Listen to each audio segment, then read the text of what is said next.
Without further ado, I'm going to turn this over to Brittany J. Harris to take us away. So thank you again for joining us today. And thank you, Marisha, for the intro, the housekeeping. I'm checking out here in the chat pod. It looks like most of y'all are able to hear us. Shout out to everyone joining us from across the world. Certainly am appreciative of you being here, sharing space. You could have been doing anything today, but you decided to be here with us as we discuss how we can continue to work, lead, and live amidst the unknown, and co-create some strategies for managing the impacts of coronavirus. As Marisha stated, my name is Brittany J. Harris. I'm Vice President of Learning and Innovation with the Winters Group.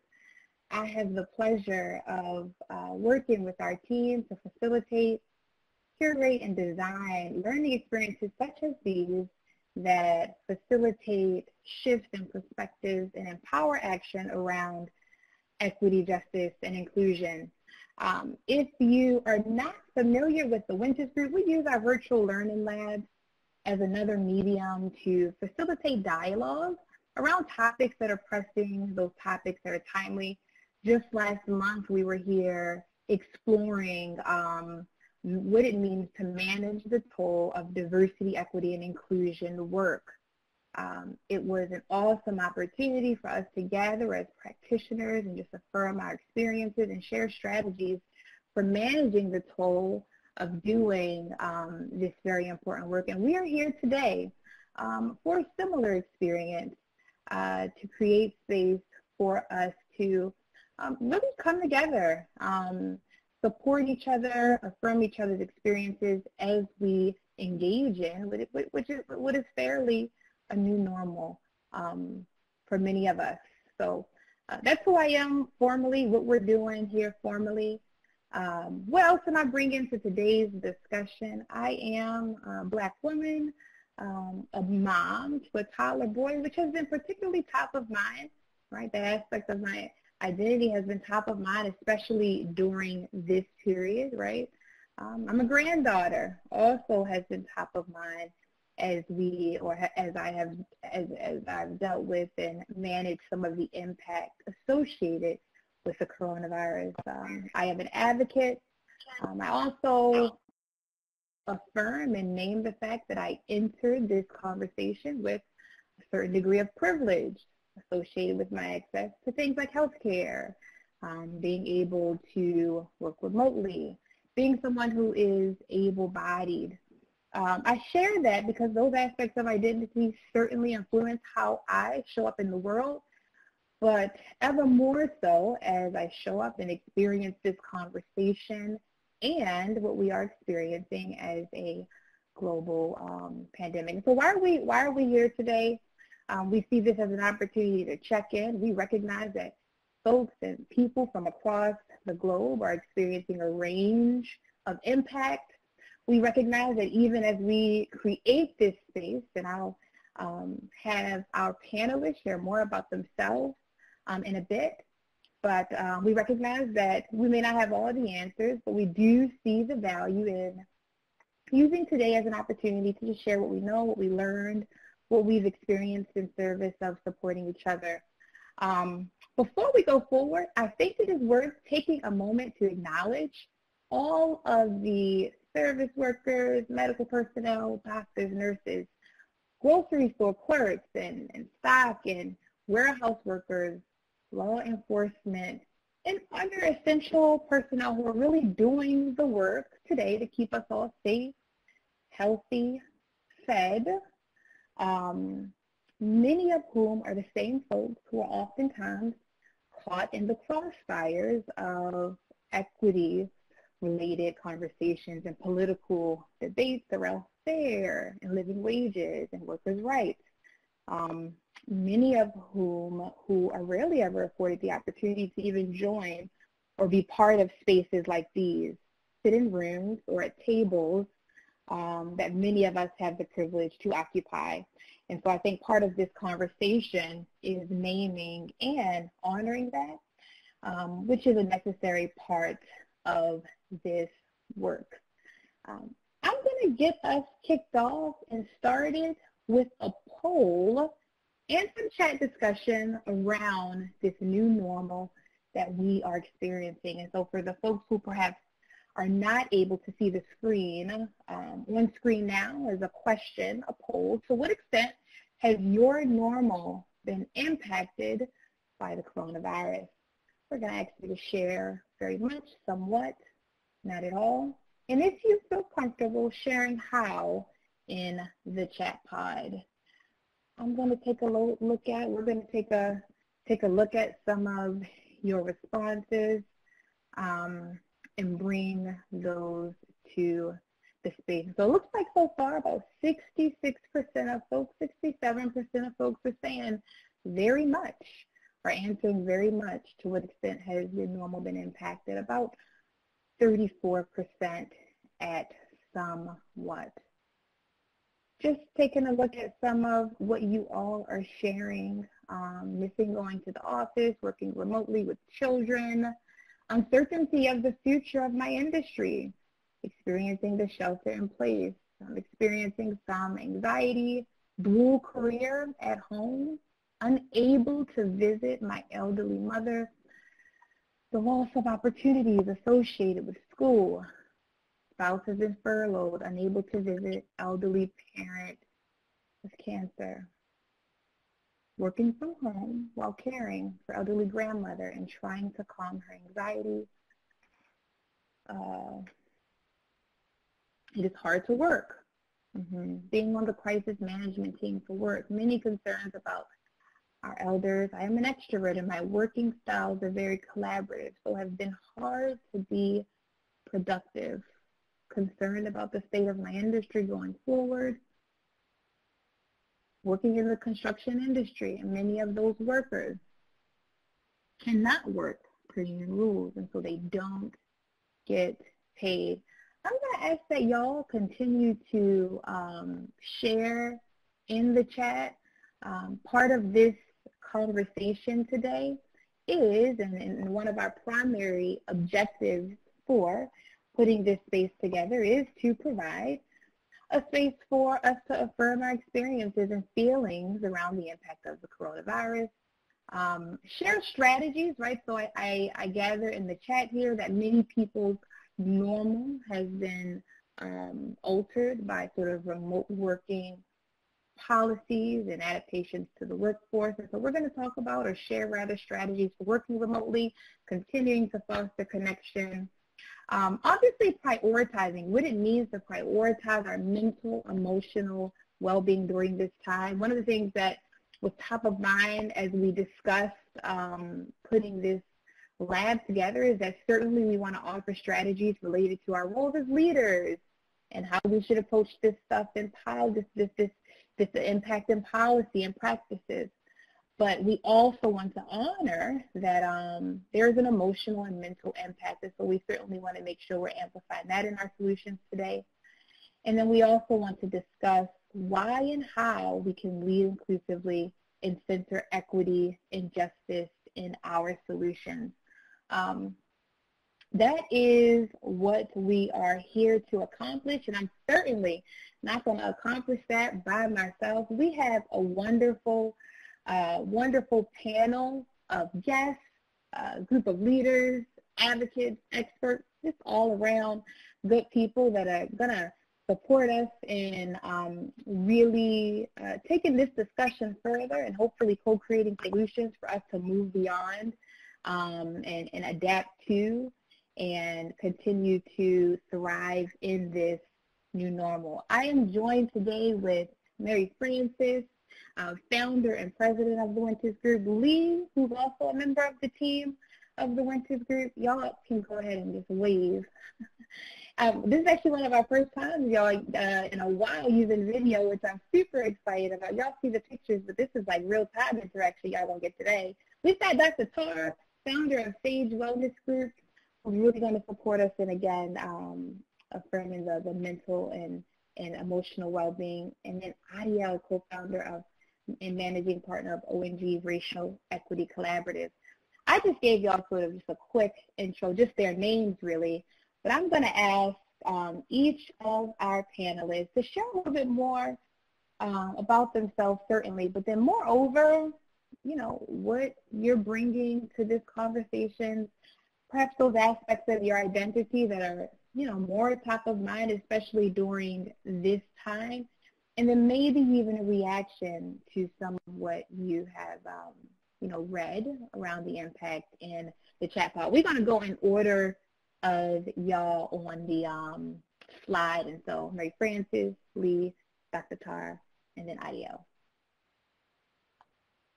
Okay, thank you so much, Brittany, and good afternoon, good morning to all of you. We have almost 200 people on today, and we thank you so much for joining us. When things like this of epic proportion, this horrible crisis that we find ourselves in happen, my mind goes to, you know, what can we do? What can we do in our space to support and to help? And so this is one of our ways that we think that we can do that, just by building community and having this dialogue and having this this conversation. I wish this were not the conversation today. As you know, that's what we specialize in, having difficult conversations. And I wish this were not it, but it is. And so I'm glad that you're able to join, and I'm looking forward to a robust dialogue where we can help and support each other.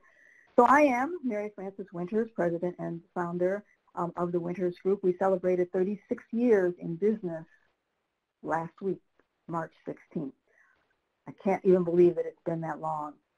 And so I am entering this space today as a leader, and I very rarely say I am a leader when I do my I ams. I say I am an African-American woman, I am a baby boomer, I'm a woman of faith, I'm an entrepreneur.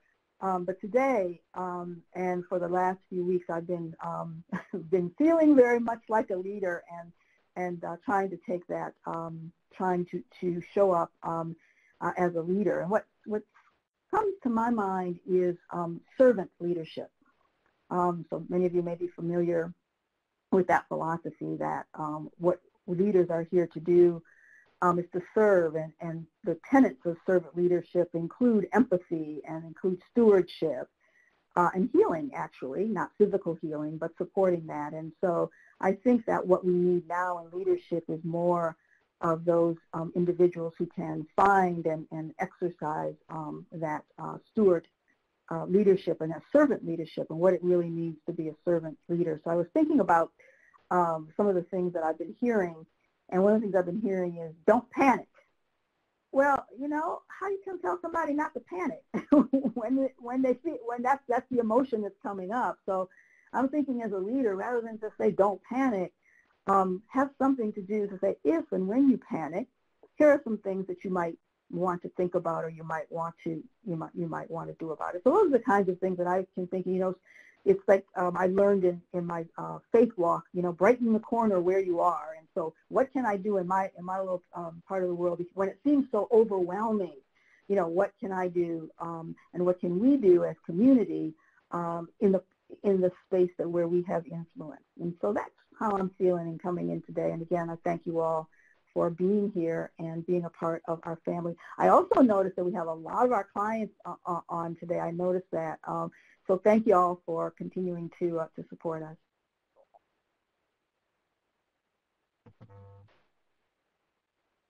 Thanks, Mary Frances. So my name is Leigh Morrison. I'm a manager of learning and innovation with the Winters Group. Some of the identities that I bring to this role and to this conversation, I am a cisgender, queer-identified white woman. I am an educator and a learner, a young professional. I suppose I would be classified as a millennial. And I have also been thinking a lot about my family relationships recently. So I'm a daughter, a sister. I have been living away from my family for a while, kind of across the country in various iterations, but that's feeling very salient to me right now, just not knowing when I'll be able to next see my family in person. And I also identify as an advocate and a friend, and those identities are salient to me as well. as I think about friends and people in my community who have lost their jobs or are in a vulnerable situation in a variety of ways. So thank you all for joining today.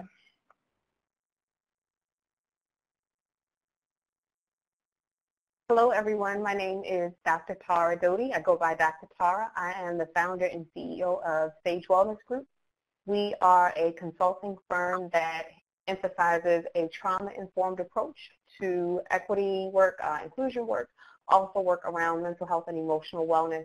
The reason why I say that is because so often in the conversations that we have around supporting or improving the quality of life of children and families, we fail to take a look at the traumatic impact that those events can have. And so when we're looking at incidents such as the coronavirus, one of the things that we specialize in and how do we look at it from a trauma-informed and trauma-aware and responsive framework. I am a mom.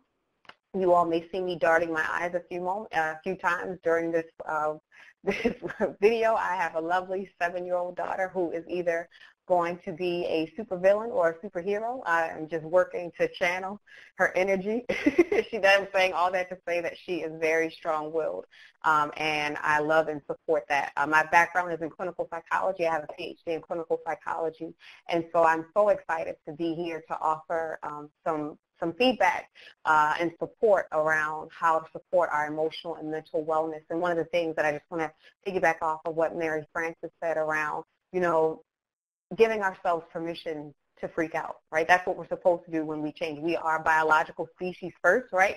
People first, professional second.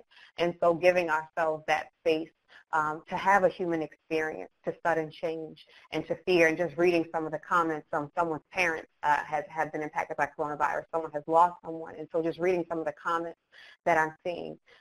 One of the things that, I just want to do in this time that we're together is just provide support and some strategies to answer that question of now what, and so that we can have as much of a smooth transition as possible as we move into this new normal or temporary normal for the time being. So thank you all for the opportunity to be here. Hi, everybody. My name is Ariel Guerrero. I am co-founder and managing partner of the ONG Racial Equity Collaborative. We are a consultant group that's really focused on dismantling structural and institutional racism through policy, practice, and procedure. So as you can imagine, a lot of our work is with jurisdictions, primarily at the government level, whether that be with elected officials, department heads, or folks just across other government entities. But we're also doing this work with, for-profit organizations, higher ed institutions.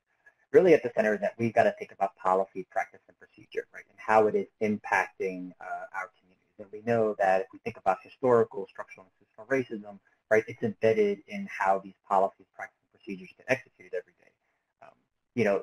COVID-19, the coronavirus, we see a lot of policy moving right now. How it's getting executed, how we're thinking about dollars being moved and shifted around, how we're thinking about medical equipment, and what then those policies need to look like.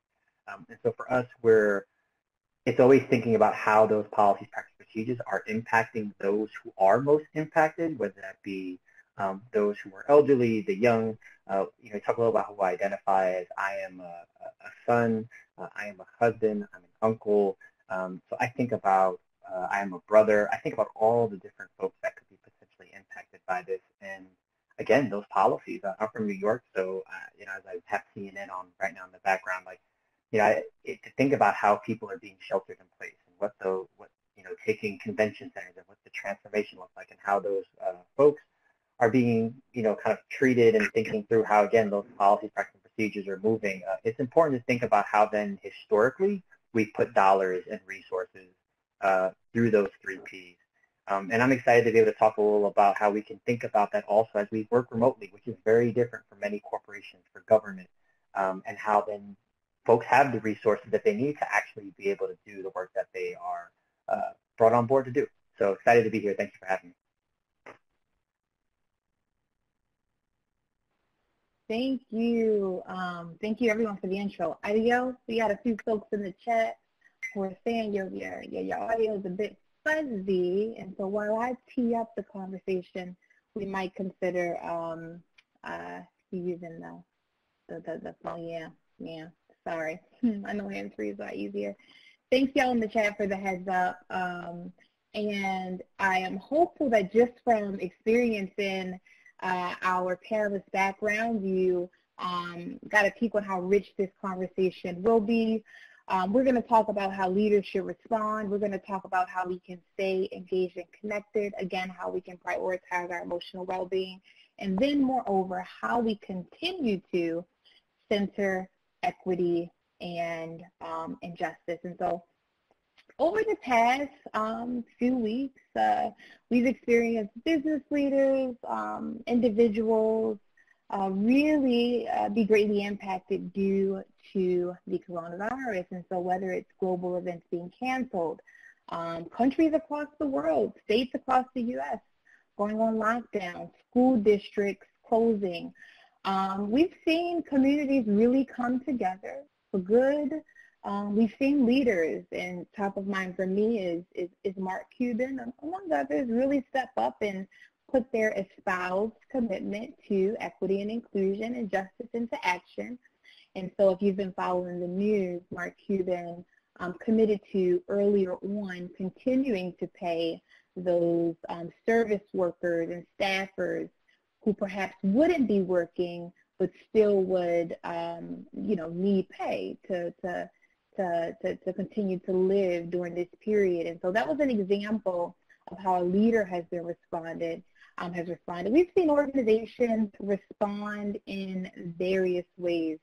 Before we talk about what it actually means, because I've said it quite a bit, to actually center justice and equity in how we respond, I'm going to ask you all to share in the chat how your organization has responded to the coronavirus impact. And so what have you seen?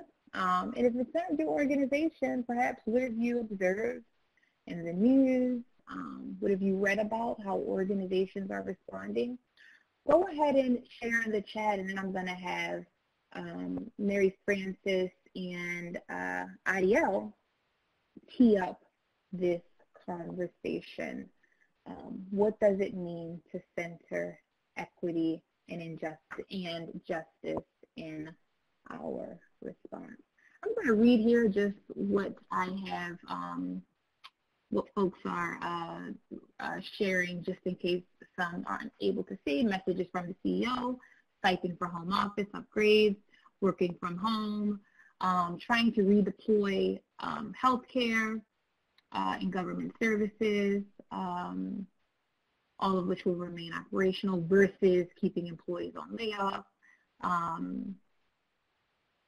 maximizing telework flexibility, taking care of the people in their communities.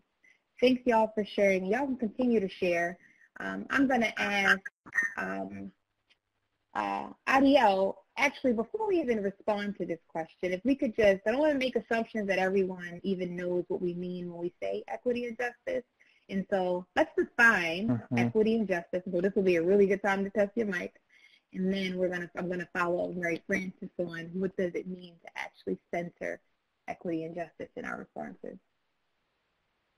Yeah, awesome. So is this better, y'all? That is so much awesome. better. Okay, I had a backup headset on deck ready to go. So I think it's really important. We often talk about equity. We hear a lot of buzzwords now, right? Diversity, inclusion, equity. And I think oftentimes what I find too is that we often use equality and equity interchangeably, right? And I think as we think about this, it's important to then realize and call out that equality is recognizing that we all start from the same place. Equity doesn't, right, do that. It actually acknowledges that we all start from a different place, that we have a different kind of history and starting circumstance. And that's the important piece about equity, is that we're getting resources that will then help us meet us where we're at, right? It's addressing that says, hey, we're not actually all starting from the same place. We have different historical circumstances. We start from different places. And I think coronavirus is one of those, I think, examples where even if we see how the impact is happening, right, we're seeing it. It's impacting different groups in very different ways. And so I think it's just, again, it's critical that we're we're framing equity as a piece that it acknowledges that we all do not start from the same place. It requires justice and fairness, though, and as we think about the distribution of and access to resources, it acknowledges that the need to provide additional alternative resources that all groups can reach comparable, favorable outcomes. In terms of justice, we actually incorporate justice into, so it's a little hard for us to define justice as a separate piece, but justice is included for us in equity because, as again, if we think about a historical standpoint, structural and institutional racism have benefited one group over another group. And so for us, justice is embedded in equity because then it accounts for, again, that injustice that had been done historically, and then we're meeting folks where they're at and giving them the resources to help them develop or at least be able to attain more favorable, equitable outcomes. So I hope that helps with a kind of high-level, quick definition of equity. Yeah, I think Ariel, it does. Thank you. You know, I've been thinking a lot about, and have been for a number of years, as a small business owner. We're a small boutique firm, but we are a corporation, so we're a microcosm of what some of the bigger organizations do. But when I think about leadership and I think about equity around this, I think about, and it's been talked about for years, that some of the really huge organizations, and they pay their CEOs like, I don't know, 100 times more than the lowest person gets paid. Maybe it's not 100 times more, but it's a big delta. That's not the case with me as the CEO of my company at all.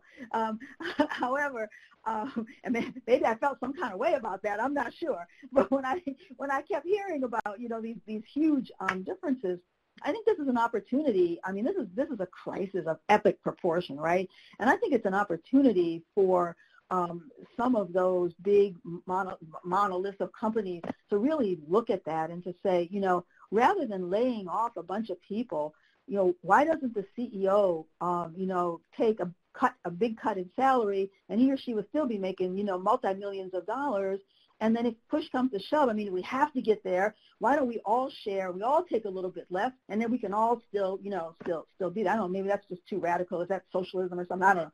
Anyway, but it just seems to me that there is an opportunity for us to, to find that equity, recognizing that people do not start from the same place. And if each of us would just, some of us who are more privileged would just give a little bit of something that we have. If all of us gave a little bit, then it would make a lot of sense. And I don't know, do we need a crisis like this, to understand that, this big, vast schism between the haves and the have-nots? It's getting, bigger and bigger. And I understand that, I don't want to get political, but I understand that the Democrats didn't want to sign off on that bill because they said it wasn't equitable. They said, I haven't read it, I must admit, but they said it was not equitable for, those who are more in line with the have-nots. And I recognize I'm bringing a U.S. lens to this right now, and I know that the virus is worldwide, and that we have somebody on from Nairobi, Kenya, and we have folks on from Canada as well. So forgive me for using a U.S. Reference, but I invite you to bring, more of the global reference as well. So anyway, I'm thinking that's from a macro perspective. I know that doesn't help people on a day-to-day basis in terms of dealing with some of the things that we're dealing with right now. But from my leadership, perspective, that would be what I would say that I've been thinking about. How can we use this crisis to create more equity in our in the income inequality that we have?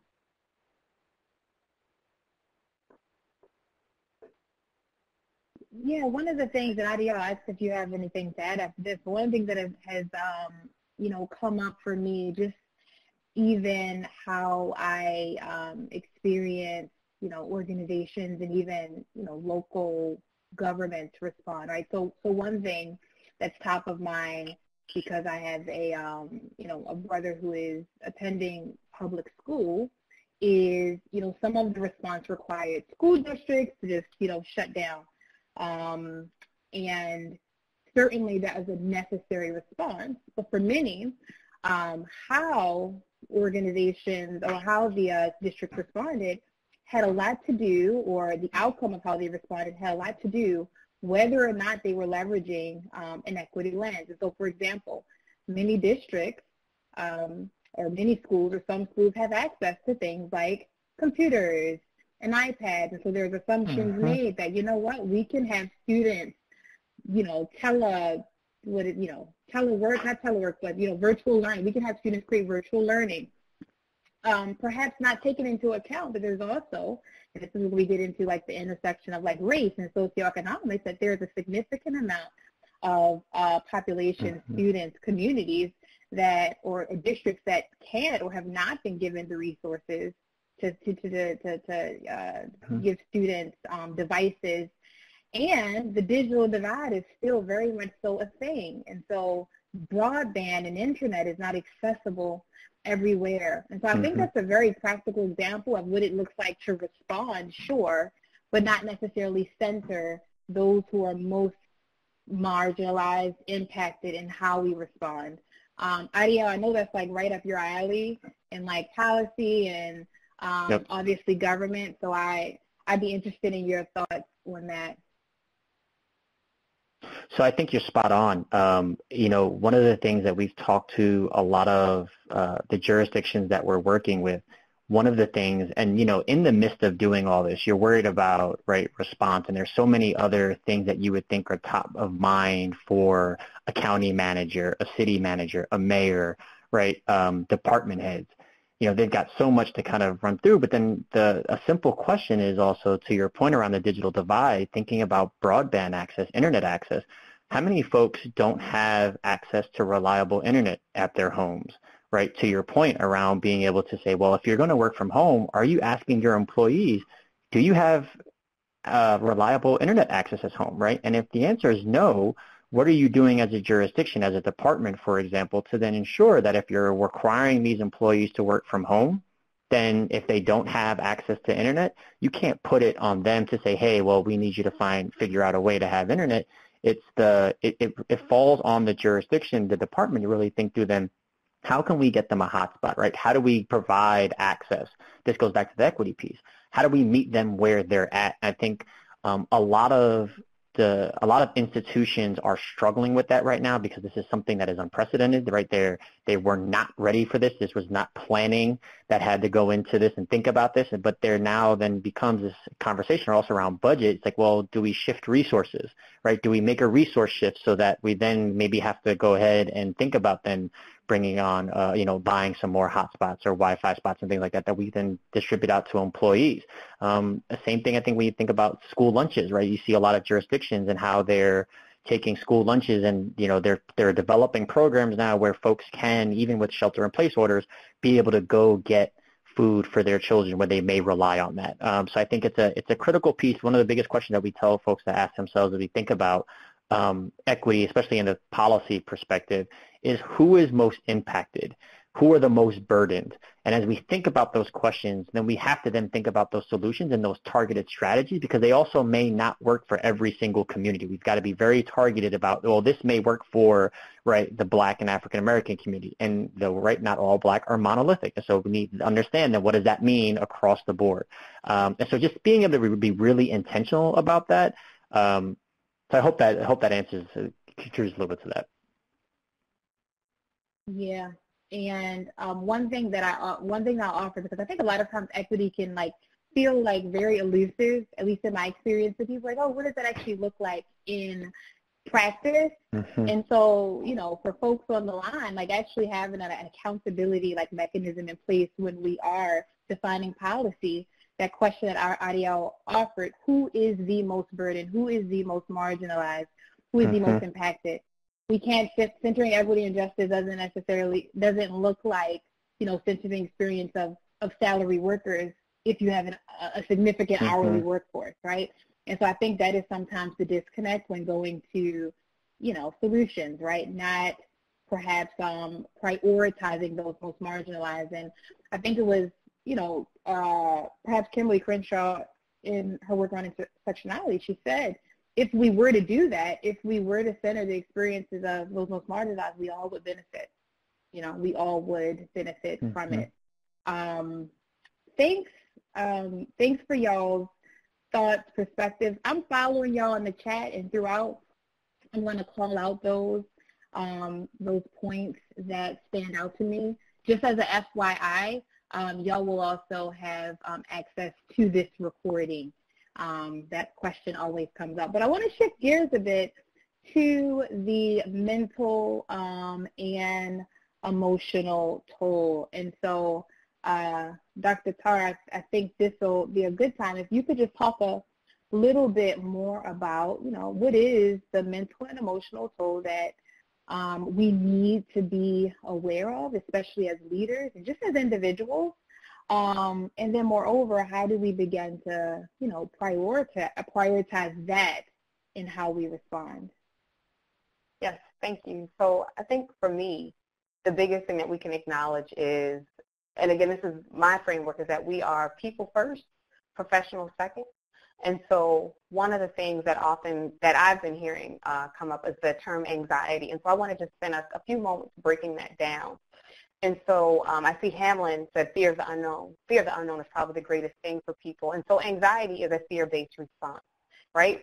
We are biologically programmed to have anxious thoughts. So anxiety cues something within our parasympathetic nervous system that when a threat presents itself, I have three options. Am I going to fight against this thing? Am I going to run or flee from this thing, or do I have to freeze and take it? And I want to break that down. So when we look at fighting against this thing, that's that push that makes us buy 30 packages of toilet paper, right? I'm going to fight the coronavirus with toilet paper. Am I going to flee? We've seen people fleeing from different places. I'm going to run from this thing. And now what has happened when we talk about shelters in places or being shut in or being on quarantine, a lot of us are in that freeze response where I don't know what to do. This is new for me. I've seen that some of the comments, many people in the chat are, in addition to just being professionals, we're also in relationships, whether that's parent, whether that's grandparent or grandchild, we're also in relationships. And so for many of us, the reality of it is that this quarantine, wherever we are, has given us the opportunity to engage in relationships with people that a lot of times we were just kind of seeing passing, right? In the morning, passing again at dinner time, passing again at bedtime. And so one of the things that happens is that I don't know how to engage fully with them. I don't know how to see myself outside of these roles. And that produces what we call anxious thinking. And those are those what-if thoughts, right? So anxious or anxiety thinking is what we call future tense thinking. So what if this happens? What if this happens? What if this happens? What if this happens? And one of the things that it does is that it never gives us a chance to get to a solution. We're just thinking about the next anxious thought. And one of the things about being leaders, one of the interesting things is that leaders in and of themselves are prone to anxiety because you have to keep your business afloat. You have to make sure that your company is doing well. So you're always thinking a quarter or two ahead of wherever you are. And so being able to be in the present moment is one of the biggest things that we can do during this time. So for many people, when we're looking at where we are now, many people think of what has ended, right? So I'm no longer able to do this. I'm no longer able to do this. I'm no longer able to be at this place. I'm no longer able to do this thing. And so one of the things that we can do for ourselves is allow ourselves to shift that conversation. Instead of looking at this as an ending, look at it as a beginning. What is this going to allow me to do? How is this going to allow me to connect with myself? How is this going to allow me to practice self-care? And as it relates to self-care, one of the greatest gifts that we can give ourselves is positive or healthy self-talk. And I'm a big proponent of mindfulness because mindfulness allows us to be in the present moment. We have this beautiful brain-body connection where we are able to feel our emotions sometimes before we even know what they are. And so for some of us, our body gives us a cue that we feel anxious because I may get an upset stomach. I may have difficulty sleeping. I may notice that I'm pacing or rocking. I feel anger because I can feel my skin getting hot, or I can feel myself tensing up. And so allowing ourselves to listen to our bodies, right? Allowing ourselves to have a limit on how many articles we read, because I notice every time I read a new article, my stomach gets in knots, or I'm thinking, I have to run out and do this. I have to run out and do this. Allowing ourselves to be in the present moment and allowing ourselves then to speak to ourselves in a way that is helpful to bring me back into what we call our window of tolerance, where I can effectively manage and tolerate this anxiety. Of course, we're going to have anxiety, but I want to be able to have it managed effectively. So what can I say to myself in these moments? Can I say to myself, I am safe right now. Or, you know, I'm able, even if I can't visit a loved one, I can still call them on the phone. Whatever it is that I can say to myself in this moment to remind myself that there's some safety that I can latch onto is one of the biggest gifts that we can give ourselves. Dr. Tara, I'm over here like legit just taking notes for myself. Because this is so real. I wrote down, so this be in the present moment, shifting the conversation to what does this moment allow me to do, or what does experiencing this allow me to do in this moment?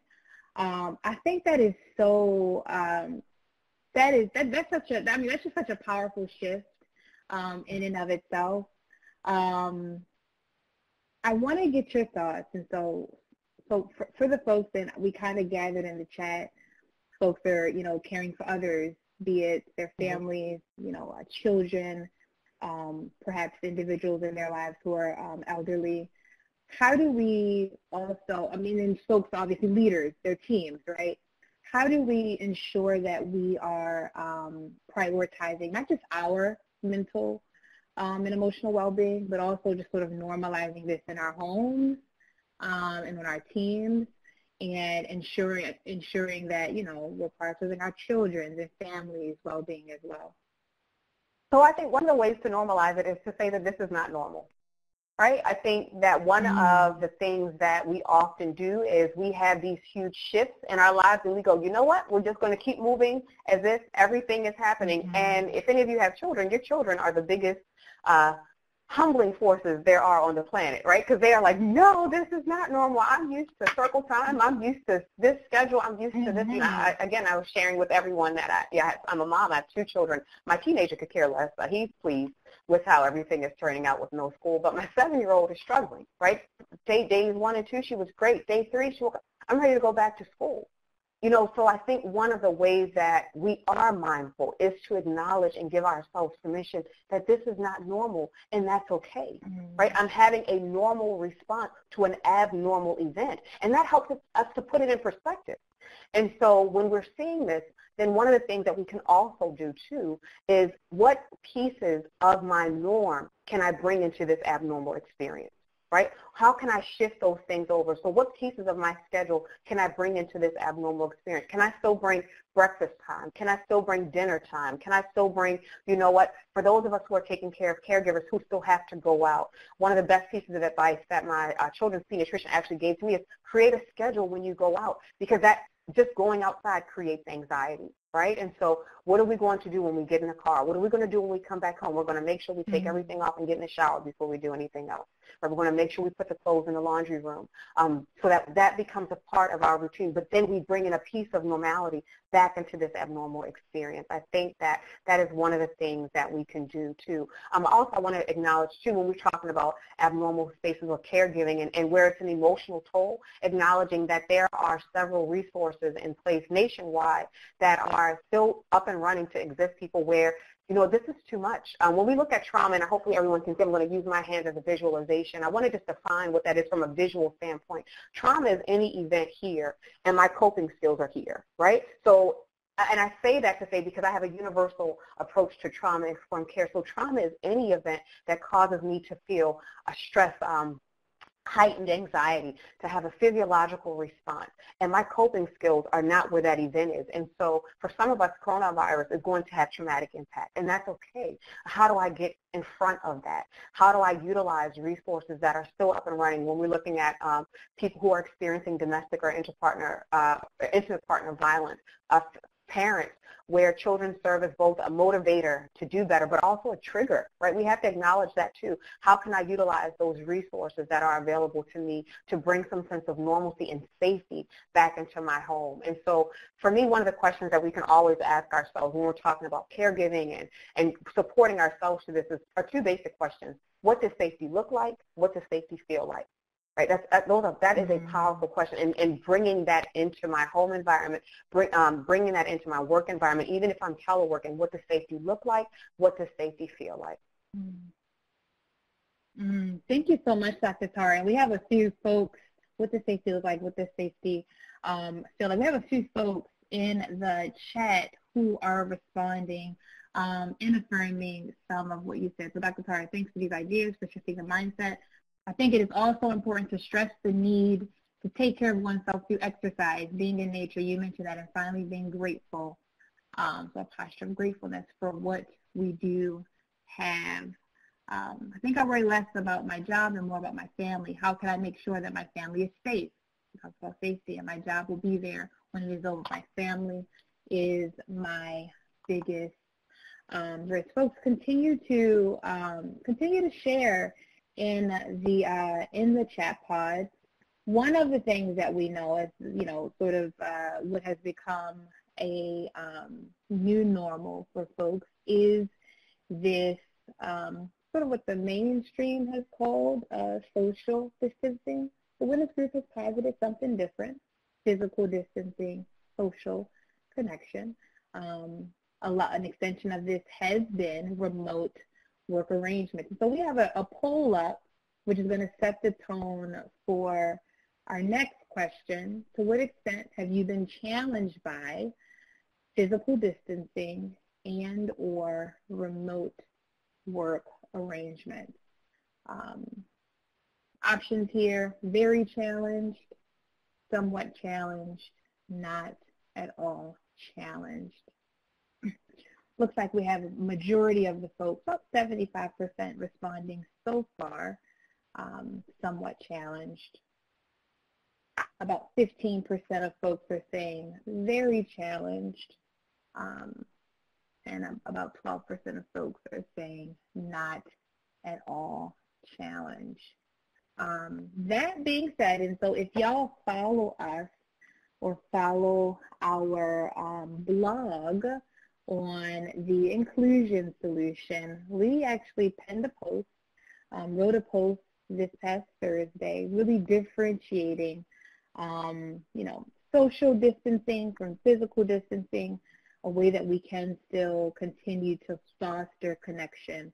And so I'm actually going to ask Leigh to tee us up with this question, and then encourage the rest of the panelists to chime in as well. How can we continue to foster connection during physical distancing and remote working, not just within our teams, but also within our communities? Thank you, Brittany. I think this is such an important conversation for us to be having right now. I know that we at the Winters Group in general do encourage our clients to consider where they could incorporate a non-work related check-in at the beginning of meetings, etc. And that's under normal conditions. So we know that the conditions under which we're working right now are unprecedented. They're extraordinary. Most of us are affected in substantial ways. Our normal has become very different. We're probably encountering different challenges and anxieties each day. So I think first and foremost, I would just make sure that within your organization, that's something that you are giving time to in whatever meetings or connection points you might have over the course of your work weeks. Also, just thinking about what really are your priorities for your connection times, what's realistic in terms of goals. So I know last week Mary Frances and I had a call with a client, and we initially had a certain list of things that we were hoping to get through. We ended up revising that. We ended up shortening our meeting, and still we ended up spending a good chunk of time just asking people, how have you been affected? How are you entering today? What concerns are on your mind? And sometimes that's really just what's needed. So I would say definitely make sure that you're giving time and space for people to share the challenges that they might be dealing with, and knowing that those are likely to be changing day to day. Also, I would just encourage everyone to continue to be prepared to flex, adapt, be patient with one another, recognizing that everyone is working under very different circumstances. Many people do have young children or other family members that they're caring for during these times, and just adjusting accordingly, giving people grace, recognizing the privileges that we all do hold in various ways, and thinking about what challenges other people might be dealing with that we personally are not. I know a lot of people on our team have been taking extra time to check in with friends, family, our communities. I think that's really, really important in these times, because if we are kind of first and foremost thinking about some of these biological concerns that by the day are sort of changing and we're not sure what's to come, it's going to be really challenging for us to focus on our work without also being able to find time for those social connections that really are important to us in difficult times in particular. So make sure that you're finding some time to connect with folks.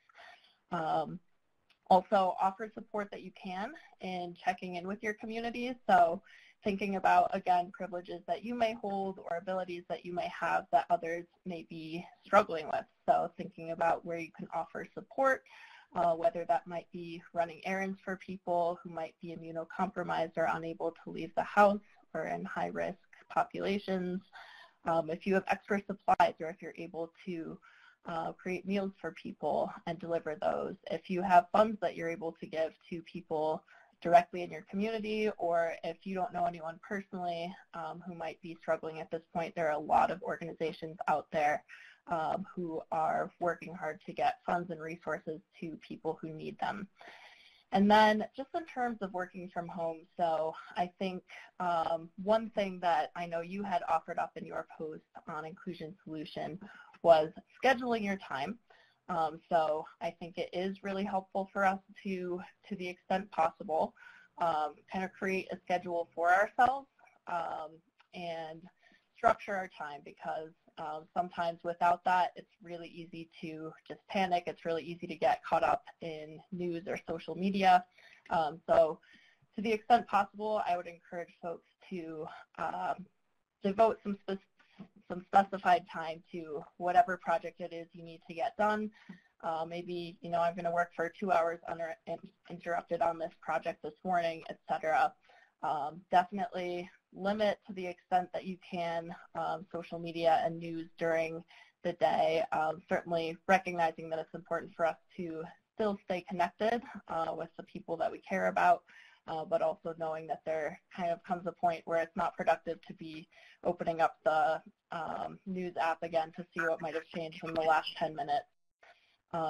And then just acknowledging that this isn't normal, giving ourselves grace and being realistic, taking breaks, taking lunch breaks, taking a break to maybe walk down the street and back, whatever you may need. Just making sure that we are taking care of ourselves in this time. I know that it's really easy to just sort of get caught up in our thoughts, caught up in our work, and not take care of ourselves, and that's where we risk burning out or doing greater harm in the end. So thank you. Leigh, those were some really, really, really good suggestions, and I was thinking about how a lot of what you mentioned really goes back to, what Dr. Tara said about, being people first, professional second. And so even something as simple as a check-in, right? And perhaps that check-in has nothing to do with the tasks at hand, right? But everything to do with how people are feeling, are dealing. And sort of like, what we offered at the top of this session, just sort of what are you bringing, to this space? And then even the necessity to, for individuals who perhaps norm, and you mentioned in your suggestions that, there's a range of folks who day-to-day, the extent to which it's impacted, right? And so if you're in a position where your day-to-day perhaps or norm has not been as impacted, part of connecting, right, is also understanding the experiences of those who may be different from you. And so I think even just holding space, and you talked about giving people grace, not making assumptions or judging how others may be experiencing, distancing or remote work. And rather, being curious about that. Anybody else, any other panelists want to share? I know for some folks, like for the Winners Group, we've always been remote, right? But I would offer that it has been even an adjustment for us. So anybody else want to share some strategies perhaps that you've picked up on to foster connection during this physical distancing? So Brittany, this is Ariel. So I think what's really interesting about these moments in time, we're always trying to get folks to move from transactional to transformational. And when we have these very challenging moments, I think there's always opportunity laid in within them, right, to be really creative. I think this is a space, too, where, this physical distancing piece is forcing people also to be really, really creative about how they're staying in touch with people, how they're fundamentally thinking about their work that they do every single day. For me, a lot of my work is in person, right? It's going out and traveling on the road and doing these in-person trainings, and that stopped, right? My travel schedule cleared out real quick.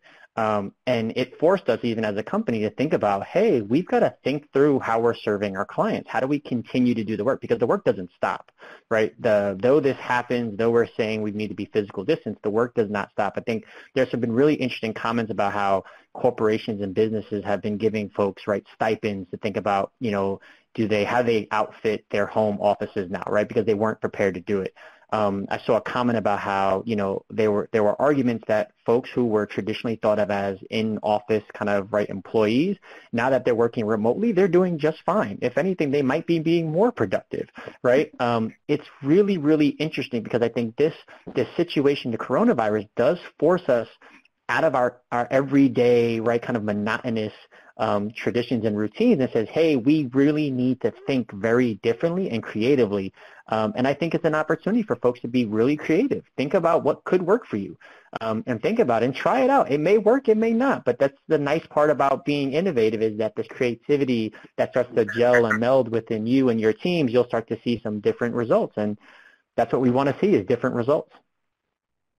They like to say that, thank you for that, Ariel, because that just made me think about this idea of change. And one of the books I wrote is Only Wet Babies Like Change. But in this case, I mean, change has happened, and we had no control over whether we liked the change or didn't like the change. The change is here. But they say that the change happens when the pain of staying the same, is greater than change. And we didn't have any, we didn't have any choice. So, in terms of that, I like what you're talking about, the transformation, because I think when for real change to happen, it does take some kind of crisis. It does take some kind of something that's just magnanimous that just throws you off completely. And so what we're trying to do, and I'm loving this conversation because what we're saying is we're finding ways of this innovation to do what we have to do what we need to do what we want to do, even though it's so very different. And I'm reminded of just being with clients just a couple of weeks ago where this phrase called butts in the seat, and they were talking about, these were like baby boomer leaders who were saying, if their butt's not in the seat, I don't know if they're working, and no, I don't like this thing about remote working and all that. They got to be, I got to see them, right? And just 2 weeks, I mean, not maybe not 2 weeks, maybe a month ago now it was, but I just chuckle at it because as people have been saying in the chat, we're doing just fine. And so I think, not that we want a crisis, not that we want a pandemic, but, if we are to find the good in it, it is finding, those ways. I think the connections that have happened, I know that I heard from a girlfriend I hadn't heard from in 10 years. We were like really, really close. And I don't think nothing really happened except we just sort of lost touch. We talked for 3 hours like we had just talked yesterday. And so I think, in terms of those human connections, so even finding joy in something like this, having her call me, her name is Pamela Bradley Smith, and she uses all of her names, right? And when she called and left me a message, I mean, it just brought, joy to my heart. So I think, finding those times to spend with, elderly parents or grandparents that perhaps you wouldn't have had time. I know myself, I did put as a second priority to do those things that would be, reaching out and, that human touch. I put as the priority the things that I had to get done, for the business. And that's been just a really rude awakening for me. I'm being vulnerable here to say, wow, I really do need to spend more time, with those kinds of human connections, because we don't even know how long our, loved ones and people who are friends are, are going to be here. And the work will get done. So thank you all for all of the ideas that you're bringing. That is so good, May Francis. Amanda just shared in chat similarly. Oh, it was good. I want to go back. Going to the grocery store is now a planned event. I'm even calling my family members more now when I almost always text them or just went days, weeks without communicating with them.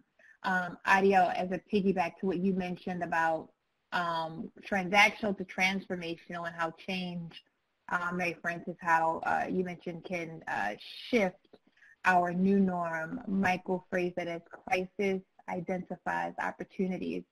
I really like that. Their team found creative ways to create multiple quick hit online solutions to 135,000 employees in under 3 days.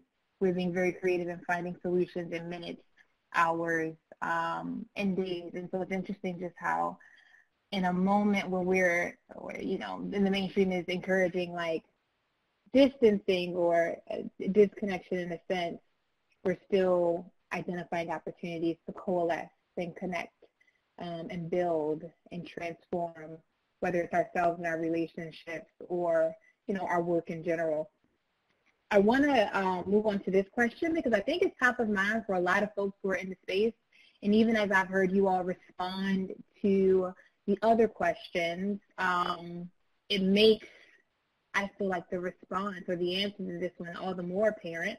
But how can we keep, you know, diversity, equity, and inclusion efforts top of mind in our organizations while all of this is going on? I'm going to ask Mary Frances if you could get us started with your thoughts on this one. Yeah, okay. I knew you were going to do that, Brittany. And this is a hard one because over the years, you know, being in business for 36 years, I've been through a few recessions. You know, nothing like this, but a few recessions.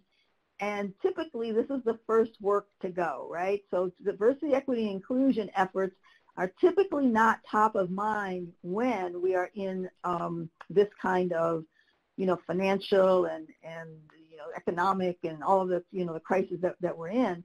So I mean, I think that this is different. I mean, I think that this time, I mean, it's different because when we're being forced to look at those people who do not have, you know, the most vulnerable in our communities, the ones who have the most need in our communities, I think it's a great learning and a great lesson for people who thought, hey, we're just all the same, right? Who perhaps had that sort of sense because they didn't have the experience of seeing what it was like to be the other.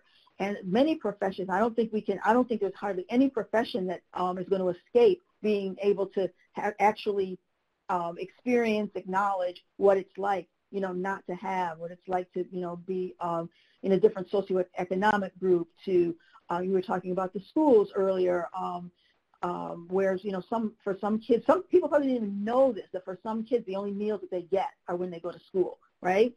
And so I think heightening the awareness of the vast inequities that we have, because in a lot of our sessions, and you know this, Brittany and Leigh, people will say, you know, we do a fact or fiction, and we ask people about the various statistics that show disparities, and at the end we say, were you surprised by any of these?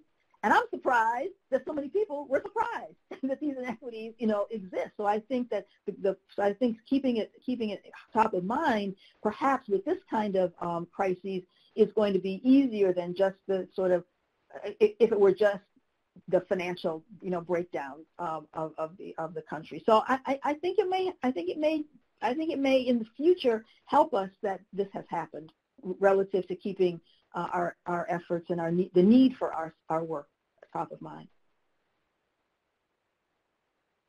I agree with you, Mary Frances, and you mentioned heightened awareness like being necessary. And so when I even think about how organizations and even well-intentioned leaders are coming to some of the solutions, a lot of the gaps in the outcomes being perhaps inequitable has a lot to do with just not knowing, right?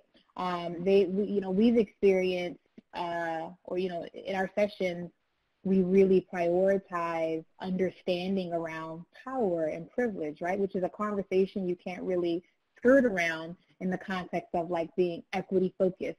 We have to know when we have power. We have to know we have privileges if we're going to understand the gap between sort of what we have and other communities don't, right?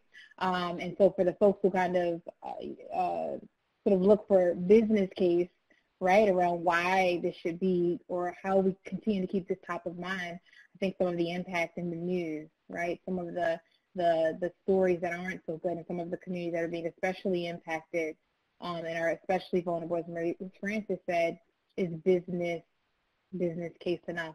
Anybody else want to add before we go on to the next question? How organizations, leaders, practitioners on the phone can continue to keep this top of mind? And I'll take a look at what is being shared in the chat pod. You know, I said this earlier, and I think this big question around who are the most impacted when we think about how our core business operations are beginning to shift. You know, what's coming top of mind right now, I think about kind of the Social Security Act, right? And when it was passed, there was a huge chunk of the workforce that was left out of that net. Right, and a lot of those folks were, you know, if you think about it even kind of in relation today, those would be folks who essentially can't work remotely, right? Those are service-oriented people. I walk around now, you know, I'm new to the Charlotte area, and as I walk around now and I go for a run, you know, used to seeing businesses open, right? On Sunday brunch, those places are packed. It's a ghost town. Right? Those are not places where you can work remotely. Businesses are trying to shift how they are doing things, right, to keep people on payroll paid. I actually just saw something on CNN, a thing. There's a pizzeria in New Jersey who just took out a loan to pay his employees, right, during this time. And not to say that, right, people need to take out a loan, but just to think that, like, how people are thinking about, well, if they can't show up to work and they can't earn a paycheck, right, how you would typically earn, what does that mean for someone? And as we think about poverty concentrated, especially in Black and brown communities, you know, how are we thinking about that? What the residual effect is going to be, not only now, but what that looks like down the road, right? Because then we're talking about dollars, right, from tax dollars that are going to be spent to try to bring us all out of this recession. Right, a global recession. I think it's going to be very difficult, and I think we've got to be just as intentional, to Mary Francis' point, right? This is the first thing that gets cut, but I think we double down and say, no, this is actually the thing that needs to be top of mind, and we need to apply this lens, right? We need to look at it from this perspective because it has exorbitantly higher impacts, especially as we think about those most vulnerable Black and brown communities, right, Native and Indigenous populations. And how that's going to affect them down the road. So I think that's just something to be really, just the intentionality has got to be very top of mind for all of us as we think about fundamentally how we just move forward through this crisis. Yes, systems and policies don't pop out of nowhere. They're created by people with biases and identities and, you know, lack of understanding or misunderstanding. And so certainly top of mind, Dharma said, oh, it just scrolled. I was going to read it because y'all type so quick. It goes so quickly. It was pretty much affirming why I think DI work is so timely and important for what's happening, and people are starting to see that compared to perhaps previous world crises situations. I want to transition a bit. So we're going to do a poll back to sort of like the intrapersonal, right? So that was kind of like some organizational stuff to consider, but back to the intrapersonal around boundaries.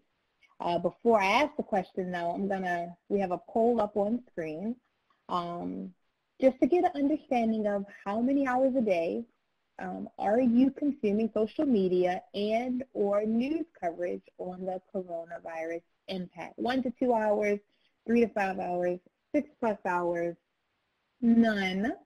Go ahead and respond. It looks like about a little over 50% of folks are saying about 1 to 2 hours. About 40% of folks are saying 3 to 5 hours. And a small percentage of folks are saying none or 6+ hours.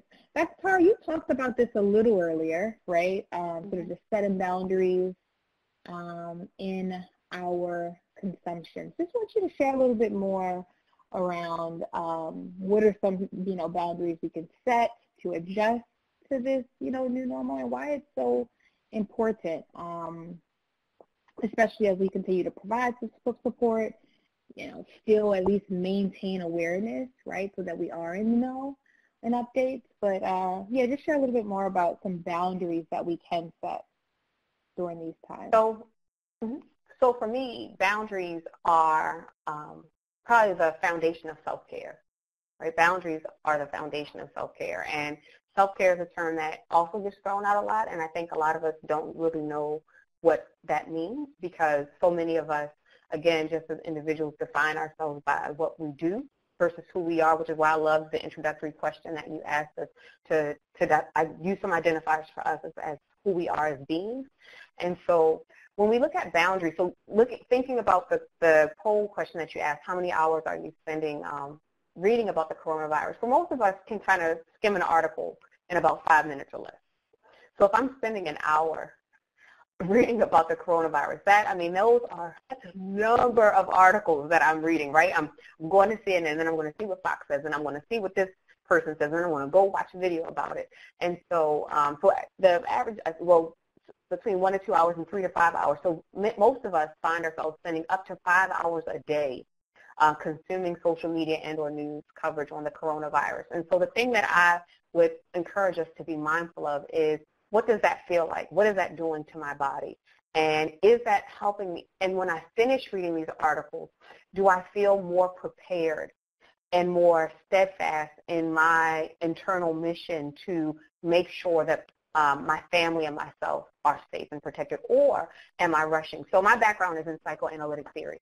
So from a psychoanalytic perspective, there are only 2 emotions that we have. Every other emotion that we feel literally comes from one of these 2 emotions. And so those 2 emotions are love and fear. That's it, right?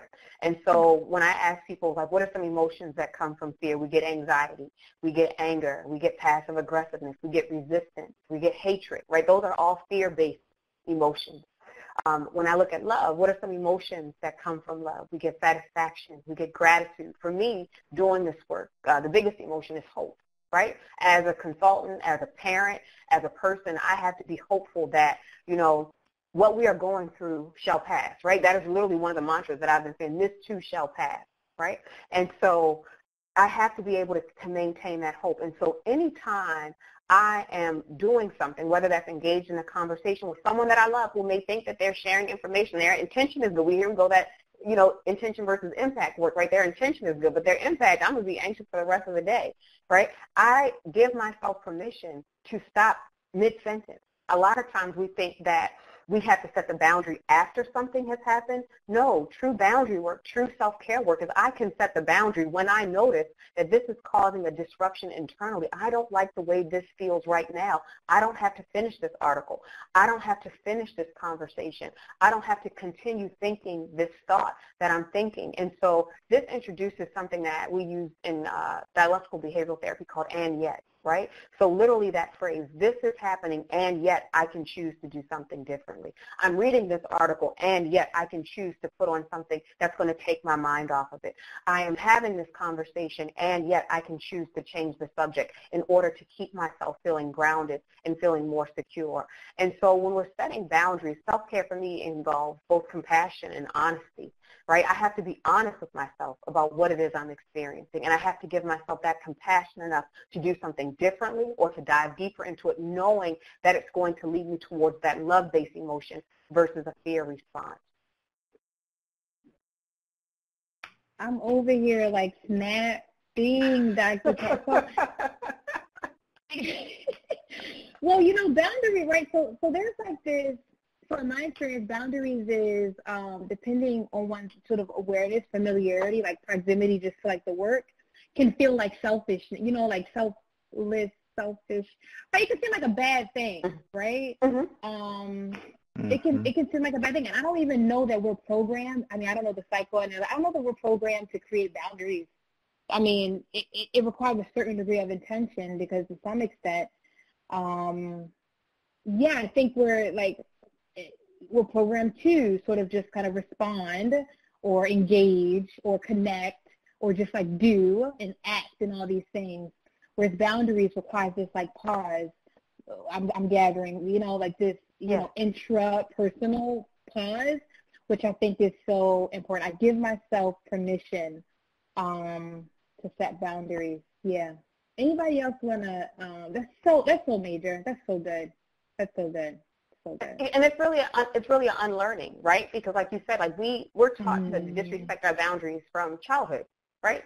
Mommy needs you to do this, right? Mommy needs you to be quiet. Well, I mean, a lot of us I'm disrespecting my daughter down. Mommy needs you to be upstairs, right? She really wants to be down here with me, you know. And I'm just being honest, right? And so when we do that, it really is, and that's why that permission piece is so important. I'm giving myself permission to do things differently than I've been taught. I'm giving that's anti-privilege work. I'm giving myself permission to question my privilege. I'm giving myself permission to advocate for someone else. I'm giving myself permission to see how this is impacting me. And all of those set boundaries, the first person that we have to take care of is ourselves. And we've been taught that self-care is not selfish, it's necessary.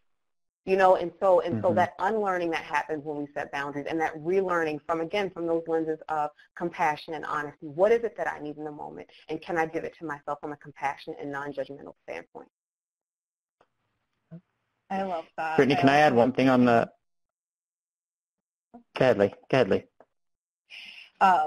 So that just reminded me of the other day. I saw a little notification pop up on my phone, and it said, "Here's the vital, critical weakness in the coronavirus that we can take advantage of." And I was so desperate for hope in that moment that I clicked it. I was like, "Oh yes, this is the article I've been waiting for."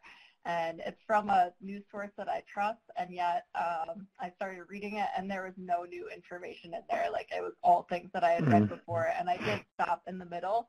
And I think that's when I actually used a plugin on my browser to install something that would monitor how much time I spent on sites. And after 10 minutes, it would just let me know hey, you've spent 10 minutes, that's your allotted time for today, because there's only so much that's helpful.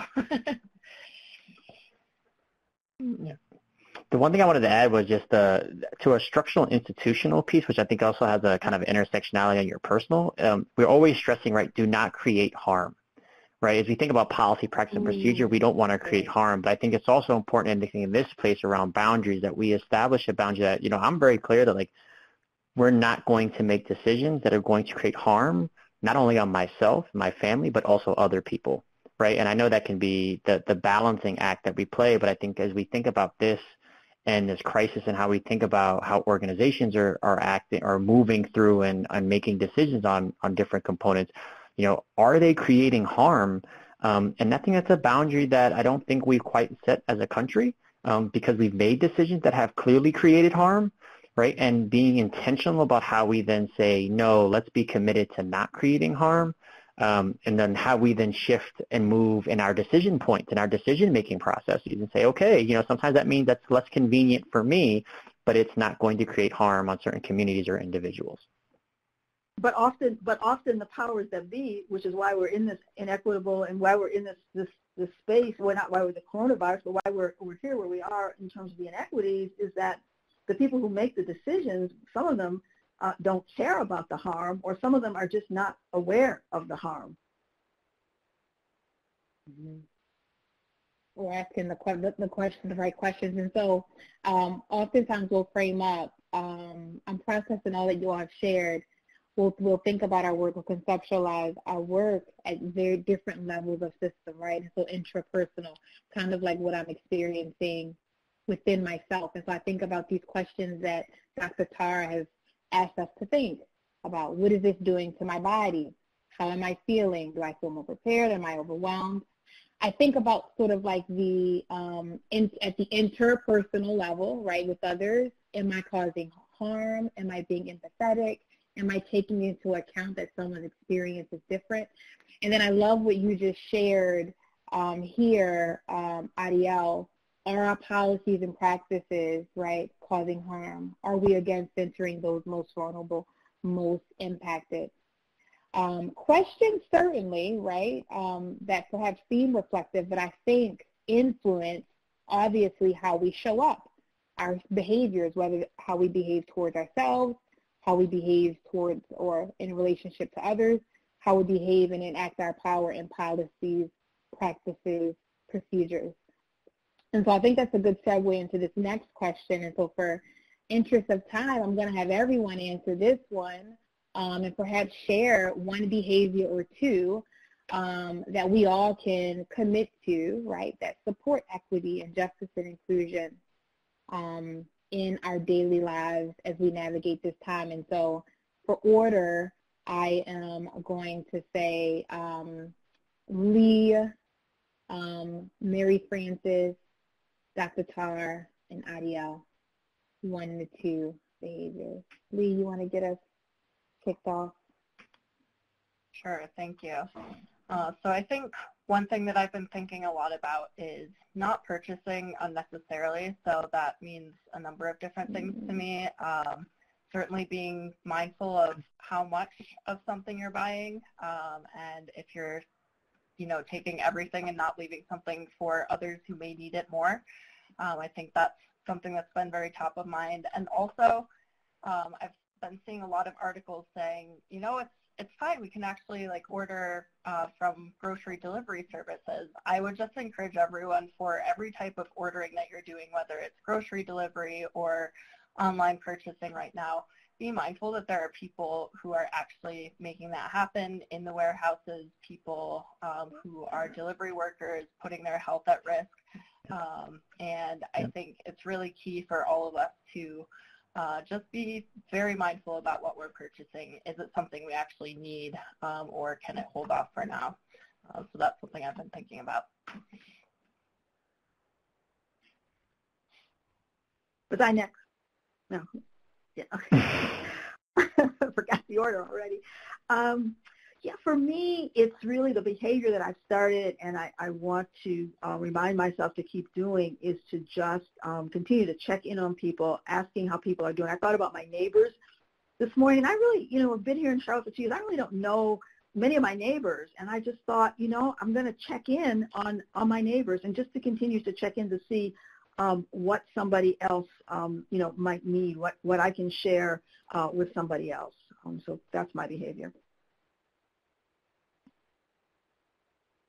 I think for me, as we do, when we're talking about the social distancing and still allowing ourselves to connect, allowing ourselves to have very genuine conversations, to have, meaningful conversations, to genuine, similar to what Mary Frances said, when we're talking about connecting, asking questions that allow us to get more underneath the surface, so just not fine or okay or yeah, let me know if you need anything as I get in the car and drive off. So allowing ourselves to stay for the response. And so being able to see each other as individuals. One of the comments that someone made and said that in this work we typically focus on populations that we deem as vulnerable. However, experiences like this let us know that we're all vulnerable. And so coming from that framework, meaning that we're all vulnerable and yet we all still have strengths and we also want to be recognized and honored and seen. And so allowing ourselves to have those opportunities and conversations with each other where that allows us to do that for each other and ourselves too. So I'm going to take less of a personal approach but do more of a structural and institutional, right? We're in a very interesting time right now in our country. We're in the middle of the census right now. And I know that this might not be right-specific behavior, but that means there's less enumerators going to be knocking on the doors. There are less people going out and doing this stuff. Fill out your census. Shoot a message to someone else to get their census filled out, right? This is dollars and resources that are going to neighborhoods, and we think about equity and inclusion. We've got to think about, we've got this one shot every 10 years. And this is huge as we think about how policy, practice, and procedure and budget resources are moved around our country. As we think about even this response, right, to the coronavirus, and then where dollars are going into particular neighborhoods, states, communities. So I just think that, fill out your census, make sure you get it done. This is the first time we've been able to do it online, and it's crazy to think how a clairvoyant, where it's we have it the first time online and we're dealing with coronavirus, right? Who would have guessed that these two would have come to pass? Fill out your census, self-response. It takes 2 minutes. So that's something I think we can do to definitely support equity and inclusion as we move through this time. So good. Monitor consumption and what y'all are buying. Check in with others. Have genuine conversations. Fill out your census. And as much as we strive, stay away from it, I wholeheartedly believe that inclusion is enacted in politics and is political, so it's also not by happenstance that we're headed into that season. And so I think a behavior that I'd offer is one, because I think privilege came up a bit, is really do your own intrapersonal work around where you have power and privilege and continue to educate yourself and use your power in ways that influence policies. That's a big one that I'd offer. On screen here, and no worries, all of the things that are listed here are on the inclusionsolution.com. We just did a coronavirus special edition where we share things that we can do to foster health equity and inclusion, like prioritizing those most marginalized, taking a stance against xenophobic rhetoric, recognizing your privilege, being cognizant of consumption, and using your platforms to speak up for equity and social change. Checking in with colleagues, calling friends and family, and offering help where you can. Going outdoors. As it relates to staying engaged and productive at home, let's just be real here, folks. Distraction and disruption is going to happen, and so anticipate it. And then obviously be transparent, proactive about planning ahead. Dr. Tara and folks have affirmed these boundaries to get you some. Take breaks, block off uninterrupted work time, and engage with people on non-work-related and non-coronavirus-related conversations.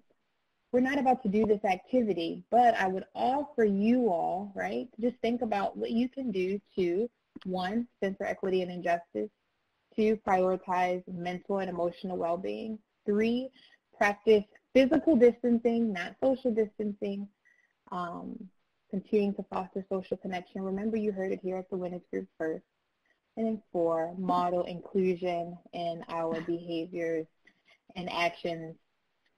We offered a few, but certainly part of the work is you reflecting and thinking about how it applies to you. I'd be remiss not to have Dr. Tara and Ariel just share where you can reach them as we end our conversation. So Dr. Tara, you want to share where folks can reach you, and then Ariel, you can follow up? Yes, so you can find me at Sage Wellness Group. Thank you so much, Brittany. www.sagewellnessgroup.com. You can also follow me on social media, both on Facebook, LinkedIn, and IG at ITS Dr. T-A-R-A. It's Dr. Tara. We also do Facebook Live every Tuesday, so tomorrow's Dr. Tara Tuesdays on Facebook Live under It's Dr. Tara, or my first name, Tara, and last name, Doaty, where we'll actually be talking about how to support ourselves in this transition, looking at the stages of change and understanding the impact of grief and loss. So you all are welcome to join me there as well. It's been a pleasure to be on here with you all. You can find us at arielguerrero.com, and our Racial Equity Collaborative site is actually on there as well, so you'll be able to find a link there. I'm also on LinkedIn and IG, Ariel E. Guerrero, and then there's email contact information on the website. Feel free, happy to reach out. Would love to connect with you all to figure out how you can all embed this in your work. We're really big on implementation, so it's nice to talk about it, but if you're not putting it into action, it doesn't mean anything. So reach out. I'm appreciative of you both, y'all. I literally slid in their DM, shot a text, and they were, like, yeah, more than happy and willing. And so the Winners Group is certainly appreciative. I'm appreciative of you both. Where to find the Winners Group, y'all already know, social media at the Winners Group. The Inclusion Solution, if you have not already subscribed, shame on you. Go ahead and subscribe. That is how we stay connected, and then also offer our thought leadership and support during times as these. A few other resources, including our guides, LinkedIn Learning offerings. The Inclusion Solution Live podcasts are also available on the site. It has been wonderful, and we're only 5 minutes over. We tend to conclude all of our sessions, which will be recorded and offered on the website and in a follow-up email, along with an evaluation, because I know folks are going to ask. Stand by for that. But yeah, we end all of our sessions with our commitment to live inclusively. As you all wrap up, certainly feel free to read along and share. Certainly important. now more than ever. I commit to be intentional on living inclusively. I commit to spending more time getting to know myself and understanding my culture. It is in understanding myself that I am better positioned to understand others. I will acknowledge that I don't know what I don't know, but I will not use what is unconscious as an excuse. I will be intentional in exposing myself to difference. If I don't know, I will ask. If I am asked, I will assume positive intent. Most importantly, I will accept my responsibility in increasing my own knowledge and understanding. I commit to speaking up and speaking out even when I am not directly impacted, for there is no such thing as neutrality in the quest for equity, justice, and inclusion. I will strive to accept and not just tolerate, respect even if I don't agree, and be curious, not judgmental. I commit to pausing and listening. I will be empathetic to the experiences and perspectives of my others. I will use my privilege positively and get comfortable with my own discomfort. I commit to knowing, getting, and doing better than I did yesterday. Keeping in mind my commitment to live inclusively is a journey, not a destination. Thanks, y'all, for joining us. Mike Francis, Dr. Tara, Leigh, Ariel. We are all appreciative of your time and expertise, and we will catch y'all a little bit later. Have a good afternoon or evening or morning. Thank you. Depending on where you are in the world. Take care, everybody.